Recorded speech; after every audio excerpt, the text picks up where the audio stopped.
الحمدللہ وکفا والصلاة والسلام علی عبادہ الذین اصطفیٰ اما بعد فقد قال اللہ تبارک وتعالی کما ورد فی سورۃ الحشر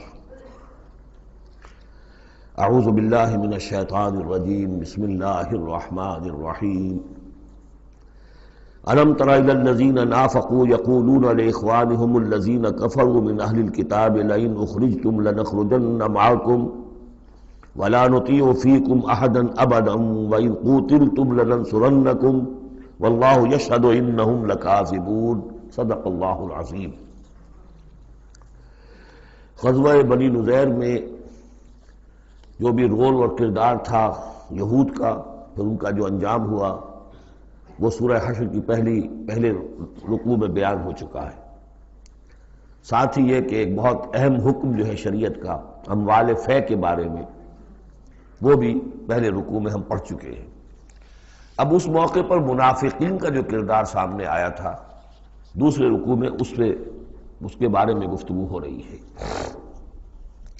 الم تر الی الذین نافقوا، کیا تم نے دیکھا نہیں ان لوگوں کو کہ جو منافق ہیں، جن کے دلوں میں نفاق نے ڈیرے جما لیے ہیں۔ یقولون لاخوانہم الذین کفروا من اہل الکتاب، وہ کہتے رہے اپنے ان بھائیوں سے جو اہل کتاب میں سے جنہوں نے کفر کیا تھا، ان کے بھائی تھے، دوست تھے، ان کے تعلقات تھے جو اہل کتاب میں سے تھے، وہ کفر پر اڑے رہے۔ ان سے انہوں نے کہا تھا یہ لئن اخرجتم لنخرجن معکم، دیکھو اگر تمہیں کبھی مدینے سے نکالا گیا ہم تمہارے ساتھ نکلیں گے۔ وہ دوستیاں جو ان کے درمیان حلیفانہ روابط تھے، اگر تمہیں کہیں نکالا جائے گا تو ہم بھی نکلیں گے۔ وَلَا نُطِيعُ فِيكُمْ أَحَدًا أَبَدًا، اور تمہارے معاملے میں کبھی بھی ہم کسی بھی شخص کی اطاعت نہیں کریں گے۔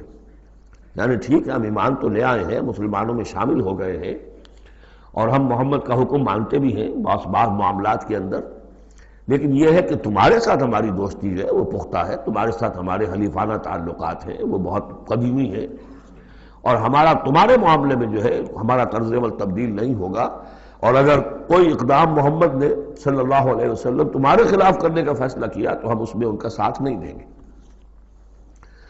لَنَخْرُجَنَّ مَعَكُمْ وَلَا نُطِيعُ فِيكُمْ أَحَدًا أَبَدًا وَإِن قُوتِلْتُمْ لَنَنصُرَنَّكُمْ، اور اگر تمہارے ساتھ جنگ کی گئی تو ہم لازماً تمہاری مدد کریں گے۔ واللہ یشہد انہم لکاذبون، اور اللہ گواہی دیتا ہے کہ وہ جھوٹ بول رہے تھے۔ لئن اخرجوا لا یخرجون معہم، اگر وہ نکالے جائیں گے وہ ان کے ساتھ نہیں نکلیں گے۔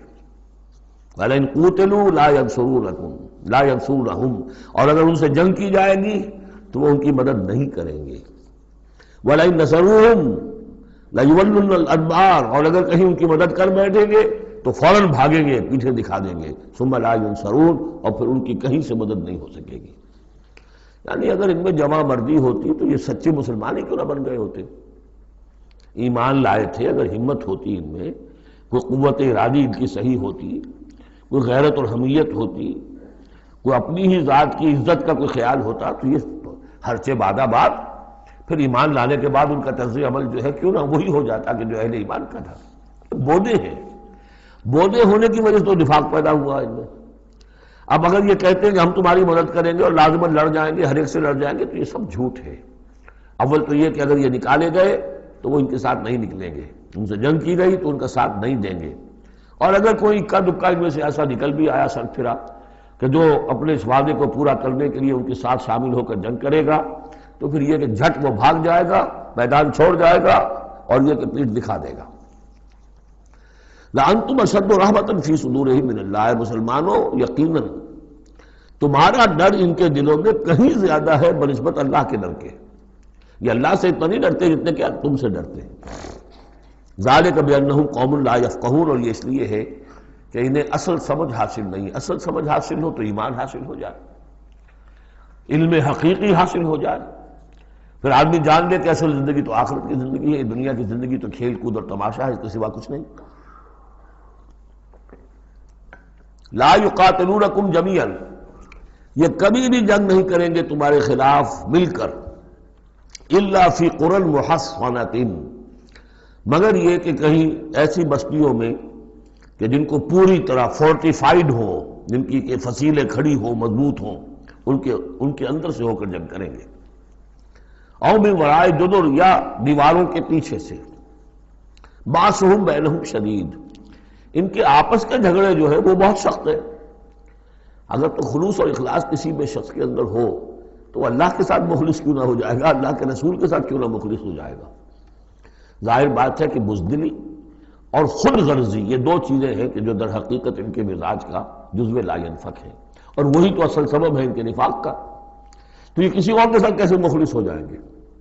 تحسبہم جمیعا وقلوبہم شتیٰ، تم سمجھتے ہو کہ یہ یکجا ہیں، اکٹھے ہیں، ان کا متحدہ محاذ ہے، جبکہ دل کے دل پھٹے ہوئے۔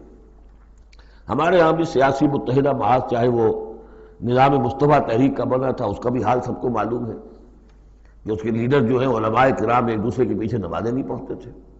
متحدہ محاذ تھا، وہ اتحاد کیسا تھا؟ وہی بات، باسہم بینہم شدید، ان کے تو آپس کے اختلافات جو ہیں وہ بہت شدید ہیں، ان کی آپس کی دشمنیاں، کدورتیں، کینے۔ تحسبہم جمیعا، تم سمجھتے ہو کہ یہ جمع ہے، اکٹھے ہیں، وقلوبہم شتیٰ، دل پھٹے ہوئے۔ ذالک بانہم قوم لا یعقلون، اور یہ اس لیے کہ وہ ایک ایسا گروہ ہے کہ جو عقل سے کام نہیں لیتے۔ کمثل الذین من قبلہم قریبا ذاقوا وبال امرہم، جیسے قصہ ان کا ہوا جو ان سے پہلے تھے ماضی قریب میں، یعنی بنو قینقاع۔ سب سے پہلے بنو قینقاع کا معاملہ ہوا تھا، پھر یہ بنی نضیر کا ہوا، پھر 5ویں سال میں غزوہ احزاب کے ضمیمے کے طور پر بنو قریظہ کا ہوا۔ وَلَهُمْ عَذَابٌ عَلِيمٌ، ان کے لیے بہت ہی دردناک عذاب ہے۔ کمثل الشیطان، یا پھر مثال ہے شیطان کی، اذ قال للانسان اکفر، جبکہ وہ انسان سے کہتا ہے کرو کفر، فلما کفر، اور جب انسان کفر کرتا ہے قال انی بریء منک انی اخاف اللہ رب العالمین، وہ کہتا ہے میں تم سے علیحدہ ہوں، میرا تم سے کوئی تعلق نہیں، میں تو اللہ سے ڈرتا ہوں جو تمام جہانوں کا رب اور مالک و پروردگار ہے۔ فکان عاقبتہما انہما فی النار خالدین فیہا، تو ان دونوں کی عاقبت یہ ہے کہ وہ شیطان بھی اور وہ انسان بھی، دونوں کی عاقبت یہ ہے کہ وہ رہیں گے آگ میں اور ہمیشہ ہمیشہ رہیں گے۔ وذالک جزاء الظالمین، اور یہی ہے ظالموں کا بدلہ، جیسا کہ سورہ قاف میں ہم پڑھ چکے ہیں کہ وہ قرین جو ہوگا، اس گناہگار کافر اور مشرک کا جو قرین ہوگا، وہ جب لے کر آئے گا، حاضر کرے گا، قال قرینہ ھذا ما لدی عتید، اور اللہ تعالیٰ کی طرف سے حکم آئے گا فرشتوں کو القیا فی جہنم کل کفار عنید، تو وہ کیا کہے گا؟ ربنا ما اطغیتہ ولکن کان فی ضلال بعید، اور اللہ تعالیٰ فرمائیں گے لا تختصموا لدی وقد قدمت الیکم بالوعید ما یبدل القول لدی وما انا بظلام للعبید۔ تیسرا رکوع اور آخری رکوع جو ہے اس سورہ حشر کا، یہ پھر قرآن مجید کا ایک بہت اہم مقام ہے۔ میں آج سوچ رہا تھا کہ میں بار بار جو کہتا ہوں آپ سے، یہ قرآن کا بہت اہم مقام ہے، یہ قرآن کا بہت اہم مقام ہے، تو اس کی بھی ایک حقیقت سمجھ لیجئے۔ قرآن حکیم میں تو کوئی ایک حرف اور ایک لفظ بھی غیر اہم نہیں ہے، البتہ مختلف اعتبارات سے مختلف مقامات کی ایک ریلیٹیولی زیادہ اہمیت ہے۔ بعض مقامات حکمت کے ہیں، بعض مقامات جو ہیں وہ فلسفیانہ ہیں، بعض مقامات وہ ہیں کہ جو جدید سائنس کے حوالے سے بڑے اہم ہیں، بعض مقامات وہ ہیں جو روح دین سے بحث کرتے ہیں، بعض مقامات وہ ہیں جو ایمان کی ماہیت کو واضح کرتے ہیں، ایمان کیا ہے۔ تو اس اعتبار سے یقیناً مختلف مقامات جو ہیں وہ مختلف اعتبارات سے اور حیثیتوں سے وہ زیادہ اہمیتوں کے حامل ہیں۔ اب یہ جو 4 آیتیں ہیں، 7 آیتیں ہیں اس رکوع کی، تیسرے رکوع کی، اس میں فلسفہ، تصوف، پھر یہ کہ اس میں سب سے بڑا جو آ رہا حصہ وہ یہ ہے کہ جیسے 6 آیتیں سورہ حدید کی تھیں کہ جن میں اللہ کے اسماء و صفات کا ذکر ہے، جن میں تفصیل سے گفتگو نہیں کر سکا اور نہ اس کا موقع تھا، میرے کیسز میں ہے، تو اسی طرح کا ہم وزن جو ہے 3 آیتیں آ رہی ہیں سورہ حشر کے آخر میں۔ قرآن حکیم میں اسماء خداوندی کا سب سے بڑا گلدستہ، 16 اسماء ایک جگہ پر اور کہیں نہیں ہے، 8 اسماء ایک آیت میں، الملک القدوس السلام المومن المہیمن العزیز الجبار المتکبر سبحان اللہ عما یشرکون، ایک ہے۔ تو اس اعتبار سے یہ حصہ بہت اہم ہے۔ فرمایا یا ایھا الذین آمنوا اتقوا اللہ ولتنظر نفس ما قدمت لغد واتقوا اللہ ان اللہ خبیر بما تعملون۔ اہل ایمان اللہ کا تقوی اختیار کرو، اور چاہیے کہ ہر جان یہ دیکھتی رہے کہ اس نے کل کے لیے کیا آگے بھیجا ہے۔ اللہ کا تقوی اور آخرت کا احساس، کل کے لیے کیا بھیجا، ما قدمت لغد، یہ بڑی کل ہے۔ ایک کل تو وہ ہے کہ جو کل سورج طلوع ہوگا تو شروع ہو جائے گی، اور ایک بڑی کل وہ ہے آنے والی ہے جو بعث بعد الموت کے بعد آنے والی ہے، وہ بڑی کل ہے۔ اس کل کے لیے کیا بھیجا ہے آگے، کیا سامان ہے، کیا توشہ ہے، کیا تم نے کمائی ہے جو جمع کرائی ہے۔ وہ جو اس کائناتی حکومت کا جو سب سے بڑا ریزرو بینک ہے، امپیریل بینک ہے اس کائنات کا، اللہ تعالیٰ کے ہاں کیا جمع کرایا۔ اور دیکھیے 2 مرتبہ ایک آیت میں واتقوا اللہ، اللہ کا تقوی، اللہ کا خوف۔ لیکن یہ خوف اصل میں اس طرح کا خوف نہیں ہوتا جو کسی خوفناک شے کا خوف ہوتا ہے۔ ایک ہے شیر کا خوف یا سانپ کا خوف، ایک خوف والد کا خوف ہوتا ہے، وہ محبت کے تحت ہوتا ہے۔ میرے والد جو ہے ناراض نہ ہو جائیں، میں اپنے والد کے احساسات اور جذبات کو مجروح نہ کر بیٹھوں، وہ مایوس نہ ہو جائے مجھ سے، اللہ ناراض نہ ہو جائے، یہ خوف۔ یا ایھا الذین آمنوا اتقوا اللہ ولتنظر نفس ما قدمت لغد واتقوا اللہ ان اللہ خبیر بما تعملون، یقیناً جو کچھ تم کر رہے ہو اللہ اسے باخبر ہے۔ اگلی آیت ہے جسے علامہ اقبال نے قرار دیا کہ ان کے فلسفہ خودی کی سورس یہ ہے۔ سید نذیر نیازی نے ہمارے ہاں قرآن کانفرنس میں باقاعدہ بیان کیا، ان کے مضمون میں بھی موجود ہے یہ، کہ میں نے حضرت علامہ سے یہ سوال کیا کہ آپ کے فلسفہ خودی کے بارے میں بڑی جیب گوئیاں ہوتی ہیں، کوئی کہتا ہے کہ فلاں نیٹشے سے آپ نے اخذ کر لیا ہے، فلاں سے کر لیا ہے، آپ بتائیے کہ آپ کے اس فلسفہ خودی کی سورس کیا ہے۔ تو علامہ نے فرمایا کہ اچھا کل آ جانا فلاں وقت۔ تو کہتے ہیں کہ میں اتنا خوش رہا کہ شاعر مشرق اور حکیم الامت مجھے یہ اعزاز بخش رہے ہیں کہ میں جاؤں گا اور وہ مجھے ڈکٹیٹ کرائیں گے کہ میرے فلسفہ خودی کی سورس کیا ہے۔ تو میں گیا اور بہت خوش گیا، پینسل کاپی لے کر گیا۔ جب میں گیا تو کہا ذرا قرآن مجید اٹھا لاؤ، تو ایک تو مجھ پر وہ ویسی پڑ گئی۔ پھر کہا کہ ذرا کھولو سورہ حشر نکالو اور یہ آیت پڑھو، وَلَا تَكُونُوا كَالَّذِينَ نَسُوا اللَّهَ فَأَنسَاهُمْ أَنفُسَهُمْ أُولَٰئِكَ هُمُ الْفَاسِقُونَ۔ یہ ہے میرے فلسفہ خودی کی سورس۔ دیکھنا مسلمانوں، ان لوگوں کی طرح نہ ہو جانا جنہوں نے اللہ کو بھلا دیا، تو اللہ نے انہیں اپنے آپ سے غافل کر دیا۔ فَأَنسَاهُمْ أَنفُسَهُمْ، اس کے کیا معنی ہے؟ کیا کوئی خدا سے غافل جو اپنے آپ کو بھول جاتا ہے؟ اپنے پیٹ کا خیال نہیں رہتا اس کو؟ اپنے جسم میں کوئی پھوڑا نکل آئے تو علاج نہیں کراتا؟ کس چیز سے غافل ہے؟ وہ اپنے جسم سے غافل نہیں، وہ اپنے حیوانی وجود سے غافل نہیں، اس کے تقاضوں سے غافل نہیں، اس کی اپ کیپ، اس کی مینٹیننس، اس کی ویئر اینڈ ٹیئر کو درست کرتے رہنا، کسی چیز سے غافل نہیں۔ معلوم ہوا کہ اس حیوانی وجود کے علاوہ کوئی حیثیت ہے انسان کی، اصل حقیقت جس کو انسان بھول جاتا۔ اور یہ ہم پڑھ چکے ہیں، سورہ مجادلہ کے اندر بھی الفاظ آئے تھے کہ شیطان نے انہیں اللہ کو بھلا دیا۔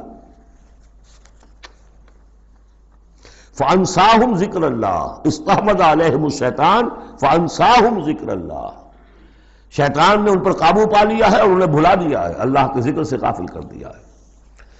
تو جو لوگ اللہ کو بھلا دیتے ہیں وہ اپنے آپ سے، اپنی اصل حقیقت سے غافل ہو جاتے ہیں۔ وہ اپنے آپ کو کیا سمجھتے ہیں؟ حیوان۔ اور آج کا ہماری جو تہذیب کا جو مرکزی نقطہ ہے آج کا گلوبل سویلائزیشن کا، کہ انسان نرا حیوان ہے، اور اس میں سب سے بڑا پارٹ پلے کیا ہے ڈاروین کے نظریہ ارتقاء نے۔ حیوان جیسے اور حیوان ہے ویسا حیوان انسان ہے، اتنا ہی فرق ہے نا جتنا گھوڑا اور گدھا۔ گدھا ذرا کوس قسم کا ہے، ذرا گھٹیا رف قسم کا جانور ہے، اور ذرا گھوڑا فائن ہے، ریفائنڈ ہے، تمکنت والا۔ باقی بنیادی فرق کیا ہے گدھے میں اور گھوڑے میں؟ اسی طرح گوریلا اور شمپینزی اور انسان، کیا فرق ہے؟ اتنا ہی فرق ہے جتنا گدھے اور گھوڑے میں ہے، اتنا ہی گوریلا اور چمپینزی اور انسان میں ہے، کوئی فرق نہیں۔ وہی موٹیوز جو ان کے ہیں وہی موٹیوز ان کے ہیں، سارے وہی موٹیوز ہیں۔ سائیکالوجی ہے تو اسی پر چل رہی ہے، جو محرکات عمل ہے انسان کے وہ وہی ہے جو حیوان کے، کوئی اور ہے ہی نہیں۔ یہ ہے اصل میں اس دور کا المیہ، اللہ کو بھول جانا اور اپنی اصل حقیقت یعنی روح۔ اللہ کو بھلاؤ گے تو تمہارے اندر جو ڈیوائن ایلیمنٹ اس نے پھونکا تھا اس سے غافل ہو جاؤ۔ اب کیا رہ گئے تم میرے حیوان؟ میں نے آپ کو اس سے پہلے بھی وہ اپنشد کا جملہ سنایا ہے، Man in his ignorance identifies himself with the material sheaths which encompass his real self. Real self تو میری انا ہے، میری خودی ہے، اور یہ انا خودی فلسفیانہ الفاظ ہے کس شے کے لیے؟ وہ جو روح ہے میرے اندر ہے، نور تجلی بھی اسی خاک میں پنہاں، غافل تو نرا صاحب ادراک نہیں ہے۔ نقطہ نوری کے نام او خودی، زیر خاک ماں شرار زندگی، لیکن اس سے غافل، جب اس سے غافل حیوان رہ گئے۔ جب حیوان رہ گئے اولئک ھم الفاسقون، تو حیوان کے لیے تو کوئی مورل لا ہے نہیں۔ اور ارلی فرینچ لٹریچر جو ہے پچھلی سینچری کا، وہ سارا اسی پر بیسڈ ہے۔ وہ ساری دلیل یہاں سے لاتے ہیں کہ انسانوں نے اپنے اوپر قیدیں لگانی ہے، بیوی بیٹی ماں میں فرق کرنا، حیوانات میں کوئی فرق کرتا ہے؟ نیوڈسٹ کلب سے اگر پوچھے کہتے ہیں حیوانات میں سے کوئی لباس پہنتا ہے؟ انسان نے خواب کا تکلف ایجاد کر لیا۔ ان کے لیے سورس ہے وہی حیوانوں کی زندگی، انہی سے سبق حاصل کرو۔ یہ ہے انسان کے اندر صرف حیوان نہیں ہے، جیسے کہ شیخ سعدی نے کہا تھا آدمی زیادہ طرفہ معجون است از فرشتہ سرشتہ وز حیوان۔ یہ جو انسان ہے آدم زاد، یہ ایک معجون مرکب ہے، اس میں فرشتہ بھی، سرشتہ کہتے ہیں گوندنے کو، آٹے کو پانی کو ملا کر گوندتے ہیں آپ، یکجان کرتے ہیں، تو از فرشتہ سرشتہ وز حیوان، اس میں ایک فرشتہ بھی ہے ایک حیوان بھی ہے، دونوں گدے ہوئے۔ فرشتہ ہے روح، عالم امر کی شے، اور وہ نور سے پیدا کیا۔ روح بھی روح عالم امر کی شے، یسألونک عن الروح قل الروح من امر ربی، یہ بھی نور سے پیدا کی گئی، نقطہ نوری یہی ہے۔ تو وَلَا تَكُونُوا كَالَّذِينَ نَسُوا اللَّهَ فَأَنسَاهُمْ أَنفُسَهُمْ أُولَئِكَ هُمُ الْفَاسِقُونَ۔